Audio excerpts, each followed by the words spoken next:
Hello दोस्तों, super movie corner में आपका स्वागत है। तो दोस्तों, आज मैं एक्सप्लेन करने जा रहा हूँ 2024 में आई मूवी द बी कीपर। तो मूवी की शुरुआत में हम एडम क्ले नाम के बंदे को देखते हैं, जो बी कीपर का काम करने के लिए एक रिटायर्ड स्कूल टीचर एलोइस पार्कर के खाली खेत को किराए पर लेता है और मधुमक्खी पालन और हनी इकट्ठा करने का काम करता है और अपना जीवन शांति से गुजार रहा होता है। वहीं एलोइस पार्कर रिटायर्ड टीचर होने के साथ साथ वह बच्चों की फंडिंग के लिए एक चैरिटी चलाती है और वह क्ले की काफी अच्छी देखभाल भी करती है और वो क्ले को आज के डिनर के लिए अपने घर पर बुलाती है। फिर मिस पार्कर अपने काम को करने के लिए लैपटॉप पर बैठती है और जैसे ही वो अपना लैपटॉप ऑन करती है कि उसे यूनाइटेड डाटा ग्रुप की ओर से एक नोटिफिकेशन आता है कि अगर आपने लैपटॉप की एंटीवायरस को अपग्रेड नहीं किया तो आपका सारा डेटा उड़ जाएगा और अगर आप एंटीवायरस को अपग्रेड करना चाहते हैं तो हमारे इस नंबर पर फोन करिए। क्योंकि मिस पार्कर को लैपटॉप के बारे में ज्यादा पता नहीं होता, तो वह बिल्कुल उस इंस्ट्रक्शन के हिसाब से नंबर पर फोन करती है और उसे यूनाइटेड डाटा ग्रुप का मैनेजर मिकी से बात होता है। पार्कर अपनी समस्या बताती है, जिसे सुनकर मिकी पार्कर को एक ऐप इंस्टॉल करने के लिए कहता है और अपनी सर्विस को यूज करने के लिए $5000 का सब्सक्रिप्शन फी फ्री देता है और उसके अकाउंट में ट्रांसफर कर देता है। पर मिकी कहता है कि उसने गलती से 5000 की जगह $50,000 ट्रांसफर कर दिए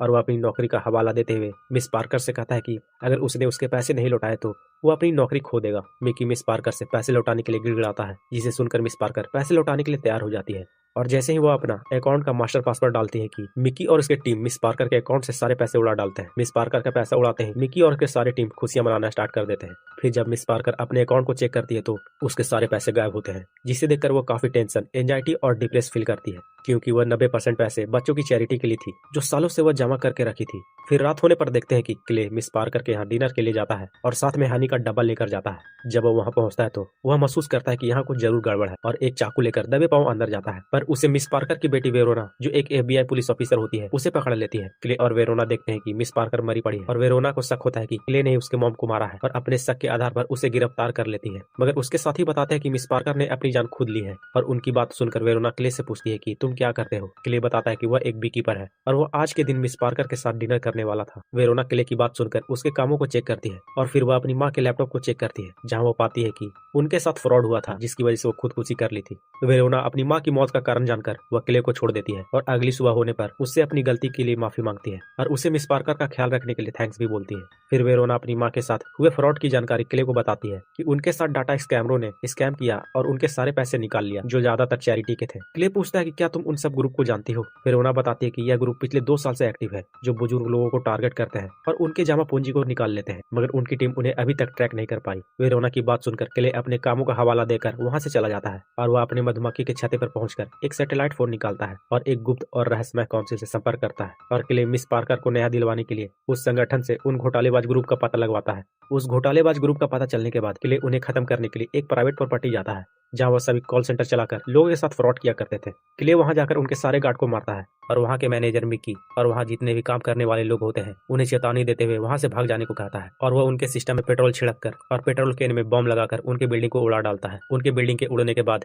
मिकी अपने बॉस डेरेक डेनफोर्ड को कॉल लगाता है और क्ले के बारे में बताता है और कहता है कि शायद किसी नाराज कस्टमर ने उनके कामों से तंग आकर उनकी $30 मिलियन की बिल्डिंग उड़ा दी और उसने कहा कि तुम लोगों से फ्रॉड करते हो और उन्हें ठगते हो। डेरेक मिकी से पूछता है कि क्या तुम मुझसे जानते हो। मिकी बोलता है कि नहीं, पर वो खुद को बीकी पर बता रहा होता है और उसने हमारे 4 लोगों को मार डाला है। डेरेक बताता है कि सिस्टम के क्लाउड स्टोरेज को चेक करो और पिछले कुछ दिनों में हुई डील का पता लगाकर उसे ढूंढने की कोशिश करो और मार डालो। फिर डेरेक पूर्व CIA निदेशक वालेस को क्ले को ढूंढने के लिए कहता है, जो अभी भी उसके लिए अनजान था। वालेस, जो वर्तमान में डेरेक की मां जेसिका के अनुरोध पर डैनफोर्ड इंटरप्राइजेस के लिए सुरक्षा चला रहा था, वह डेरेक को बताता है कि ढूंढने का काम उसका नहीं है बल्कि पुलिस का है और वह यह बताते हुए वहां से चला जाता है कि तुम अपनी फ्रॉड वाली कामों से मुझे मीलों दूर रखो। फिर हम वेरोना को देखते हैं, जो सोई होती है और तभी उसे एक मैट नाम का एजेंट कॉल करता है, जो उसे यूनाइटेड डाटा ग्रुप में हुए हादसे के बारे में बताता है। वहीं दूसरी तरफ मिकी अपने कुछ गुंडे के साथ मिस पार्कर के घर पहुंचता है और वह सब यह बातें करते हैं कि वह औरत की इतनी हिम्मत नहीं होगी कि वह उनके कॉल सेंटर को उड़वा सके। तभी मिकी को अपने सामने क्ले का ट्रक दिखाई देता है और वह उसे पहचान जाता है। मिकी अपने गुंडे के साथ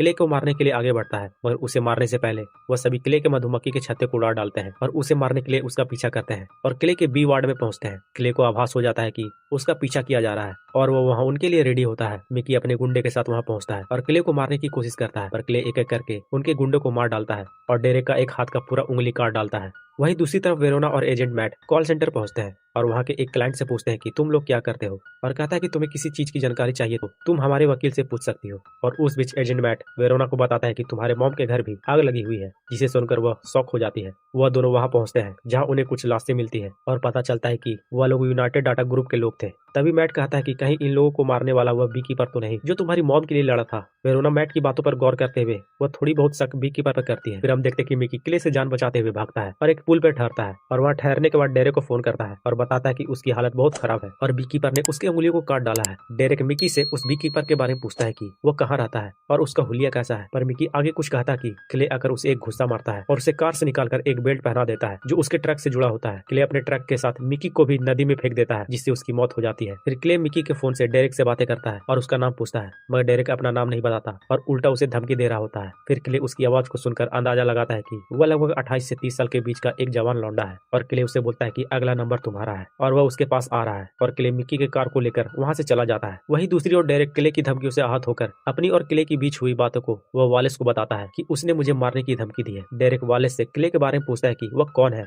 और वह किस किस्म का बंदा है। वालिस बताता है कि शायद वह अपने नियम मुताबिक चलता होगा और जो भी उसके छत्ते को उजाड़ने की कोशिश करता है वह उसे मार देता होगा, और अगर उसने तुम्हें मारने के लिए कहा है तो वह तुम्हें जरूर मारेगा। डेरेक वालिस की बातों से असंतुष्ट होता है और कहता है कि तुम यहाँ क्या कर रहे हो और तुमने हमारे लिए क्या किया है। तभी वह बताता है कि उसने ईमानदारी से 35 साल नौकरी की है और उसके बाद उसकी माँ के कहने पर उसकी कंपनी डैनफोर्ड इंटरप्राइजेस को सुरक्षित रखने के लिए मदद कर रहा है। वालिस की बात सुनकर डेरेक चुप्पी साध लेता है और काफी परेशान होता है। फिर हम FBI के हेडक्वार्टर में देखते हैं कि वेरोना और मैट क्ले पर चर्चा कर रहे होते हैं और वेरोना कहती है कि उसने अभी तक क्ले के बारे में कोई भी अधिक जानकारी नहीं निकाल पाई है। उसकी बातें सुनकर मैट बोलता है कि शायद उसने अपनी आइडेंटिटी छुपाई होगी और वह किसी रहस्यमय संगठन के लिए काम कर रहा होगा। वह दोनों चर्चा कर ही रहे होते हैं कि उन्हें कॉल आता है कि पुल के एक साइड किसी की लाश मिली है। वह दोनों फौरन वहां जाने के लिए निकल पड़ते हैं और वहां जाकर देखते हैं कि वह लाश मिकी की होती है जिसकी एक हाथ की पूरी उंगलियां कटी होती है। दूसरी तरफ वालिस डेरेक की चिंता जताते हुए CI के ऑफिस फोन करता है और अपने एक साथी से बीकीपर के बारे में पूछता है और बताता है कि वह बीकीपर मेरे एक दोस्त के पीछे हाथ धोकर पड़ा है।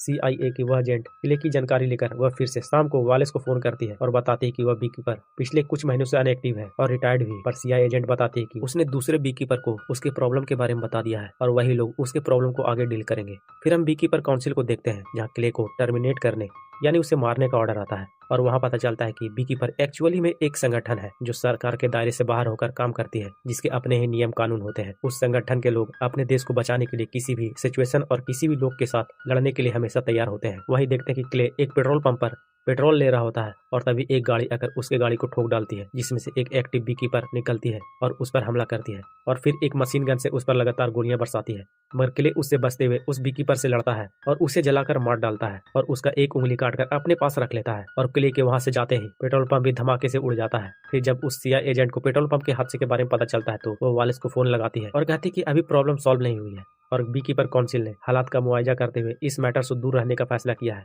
और वह CI एजेंट वालिस को अपने मैटर को खुद हैंडल करने को कहती है और वालिस उस एजेंट की बात सुनकर काफी गुस्से में होता है। पेट्रोल पंप के धमाके के बाद वेरोना और मैट इन्वेस्टिगेशन के लिए वहां पहुंचते हैं और जब वह उस मशीन गन को देखते हैं तो वो अंदाजा लगाते हैं कि कोई भी शख्स एक बड़ी मशीन गन को लेकर ऐसे नहीं घूम सकता, जरूर इसके पीछे किसी बड़े लोग का हाथ है और वह तुरंत अपने सीनियर से बात करने के लिए कहती है। वहीं वालिस क्ले को मारने के लिए भाड़े के सोल्जर हायर करता है और उन सबको क्ले की जानकारी देता है कि वह कितना खतरनाक है और साथ ही साथ उसका फोटो उन सभी को दिखाता है। फिर हम क्ले को देखते हैं जो एक हाईली सिक्योरिटी प्राइवेट प्रॉपर्टी में पहुंचता है और वहां उस बीकीपर की अंगुली से वहां का दरवाजा खोलता है। क्ले अंदर जाकर वहां के सिस्टम से सभी फ्रॉड कंपनियों की जानकारी निकालता है जो लोग स्कैम करके लोगों का पैसा उड़ा ले जाती है और उससे जुड़े और भी कुछ महत्वपूर्ण जानकारी लेकर वहां से निकल जाता है। वहीं दूसरी तरफ वेरोना और एजेंट मैट स्पेशल एजेंट के साथ क्ले पर चर्चा करते हैं जहां वेरोना बताती है कि उसके इलाके में पिछले 3 हादसे जो हुई है उसके पीछे एडम क्ले है और उसने इस हादसे में 6 लोगों को मार डाला है। वेरोना अनुमान लगाती है कि क्ले एक हाईली ट्रेंड ऑफिसर है जो किसी बीकीपर नाम के संगठन से जुड़ा है और उसका अगला टारगेट 9 स्टार यूनाइटेड है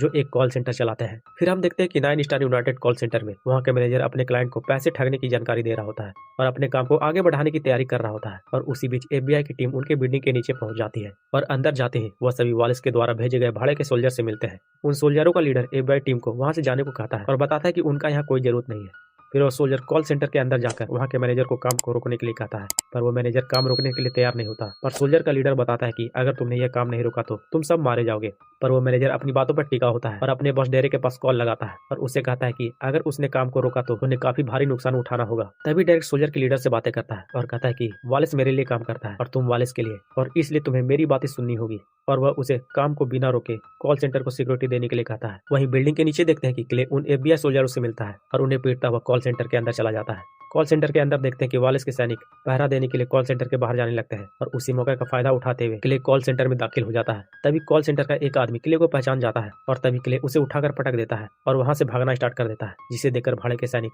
उस पर अंधाधुंध गोलियां चलाने लगते हैं और उस गोलीबारी में उस कॉल सेंटर का सारा सिस्टम तबाह हो जाता है और क्ले वहां से बचकर बाहर निकलता है और भाड़े के सैनिक उसका पीछा करते हुए आगे बढ़ते हैं। मगर क्ले एक एक करके सभी को मारने लगता है और धीरे धीरे करके सभी भाड़े के सैनिक का सफाया कर देता है। फिर वेरोना भी अपने बैकअप टीम के साथ वहां पहुंचती है और देखते कि क्ले ने यहाँ तबाही मचा कर रखा है। फिर क्ले सारे भाड़े के सैनिक को मारकर कॉल सेंटर के मैनेजर को पकड़ लेता है और उसे टॉर्चर करते हुए मेन हेड का पता पूछता है और कहता है कि तुम लोग उन लोगों से पैसा ठगते हो जो लोग पूरी जिंदगी ईमानदारी से मेहनत करके पैसा कमाते हैं। और फिर वो मिस पार्कर का फोटो दिखाता है और कहता है कि यह वह औरत है जिसे तुम लोगों ने फ्रॉड करके उनके $2 मिलियन निकाल लिए, जिसकी वजह से उन्होंने खुदकुशी कर ली, और बताता है कि एक यही थी जो उसकी देखभाल किया करती थी। क्ले उस मैनेजर को टॉर्चर करके मारने वाला होता है कि वो अपने मालिक डेरेक का फोटो उसके सामने रखता है और बताता है कि तुम उन तक कभी भी पहुंच नहीं सकते। दोस्तों दरअसल डेरेक जेसिका का बेटा होता है जो अमेरिका की करंट प्रेसिडेंट होती है। फिर तभी देखते हैं कि उस बीच वेरोना वहां पहुंच जाती है, जिसे देखकर क्ले छुप जाता है और कहता है कि यह वही लोग हैं जिसकी वजह से तुम्हारी मां मारी गई है। पर वेरोना अपनी फीलिंग को दबाकर कहती है कि उनका न्याय कानून के तहत होगा। और तभी FBI के और भी एजेंट वहां आ जाते हैं, जिसे देखकर क्ले वहां से भागता है, पर उसका सामना मैट से होता है और क्ले उसे पटक कर उस पर बंदूक तानता है। पर तभी वो बताता है कि उसके 4 बच्चे हैं,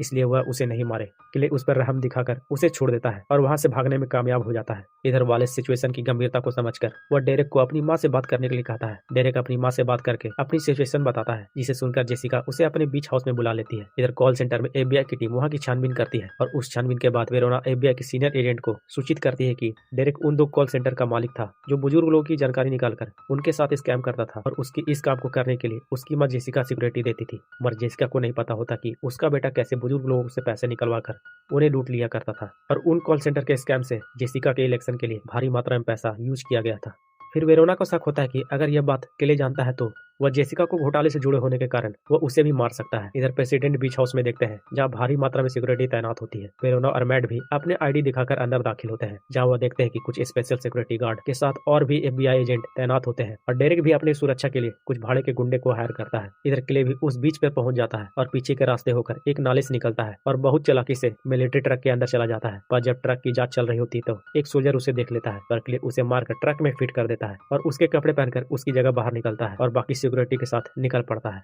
आगे जाकर क्ले अपनी ड्रेस चेंज करता है और वहाँ चल रही पार्टी में इंटर करता है। इधर वेरोना क्ले के इंतजार में चारों तरफ नजरें गड़ाई होती है और वो वहाँ अपने सीनियर एजेंट को देखती है, जो डेरेक की कंपनी की जानकारी लेने आया होता है, और इस बारे में बात करने के लिए वह डेरेक और जेसिका के साथ अलग रूम में जाता है और वह डेनफोर्ड और 9 स्टार कंपनी के बारे में बताता है कि इन कंपनियों ने कैसे लोगों से फ्रॉड करके उनका पैसा उड़ाया है, और इन कंपनियों को हैंडल करने वाला कोई और नहीं बल्कि आपका बेटा डेरेक है। जेसिका डेरेक से उसकी कंपनी की सच्चाई जानने की कोशिश करती है। इस पर डेरेक बोलता है कि आपने इलेक्शन कैंपेन में जो पैसा लगाया है वह भला कहाँ से आया है। इस पर जेसिका बताती है कि वो पहले से अमीर थी और उसके पास कैंपेन के लिए काफी पैसे थे, और वह डेरेक के करतूत में शामिल होने से साफ साफ मना कर रही होती है, और वह डेरेक की सच्चाई दुनिया के सामने रखने की ठान लेती है कि डेरेक ने लोगों के साथ कैसे स्कैम किया है। इधर वेरोना अचानक से क्ले को देख लेती है और वह अपने FBI एजेंट को सतर्क कर देती है, जिसके सतर्क होते ही बाकी सोल्जर और भाड़े के गुंडे उसे ढूंढ रहे होते हैं और क्ले आगे जाकर पकड़ा जाता है और अपने हाथ पीछे करके घुटने के बल बैठ रहा होता है। मगर क्ले अपनी तैयारी पूरी कर चुका होता है और अपने हाथ में रखी रिमोट को दबाकर वहाँ के बम को उड़ा डालता है, जिससे वहाँ अफरा तफरी मच जाती है और क्ले उन गुंडों को मारकर बीच हाउस के अंदर दाखिल होता है। वहीं दूसरी तरफ डेरेक और जेसिका के बीच गर्मा गर्मी हो रही होती है और डेरेक गुस्से में आकर वहाँ के ड्रॉल से एक गन निकालता है और उस एजेंट को मार डालता है। वहीं दूसरी तरफ क्ले सारे सोल्जर और भाड़े के गुंडों को मारता हुआ आगे बढ़ रहा होता है और सभी को ठिकाने लगाने के बाद वो प्रेसिडेंट के रूम में एंटर करता है और डेरेक अपनी जान बचाने के लिए अपने ही माँ के सिर पर गोली तान देता है, मगर वो कुछ आगे करता है। क्ले अपनी बंदूक से उसका भेजा उड़ा डालता है और बाकी सोल्जर को आने से पहले वह खिड़की से कूदकर भाग जाता है, पर वो वेरोना के बंदूक के निशाने पर होता है, मगर वेरोना उसे नहीं मारती और जाने देती है। क्ले वहाँ से भागकर अपनी छुपाई हुई डाइविंग सूट निकालता है और उसे पहनकर पानी में उतरता है और तैरकर सेफली वहाँ से निकल जाता है। और इसके बाद इस मूवी की भी यही अंत हो जाती है। तो दोस्तों कैसी लगी है मेरी एक्सप्लेनेशन कमेंट करके जरूर बताइएगा, और वीडियो पसंद आया तो वीडियो को लाइक और चैनल को सब्सक्राइब भी जरूर कर दीजिएगा।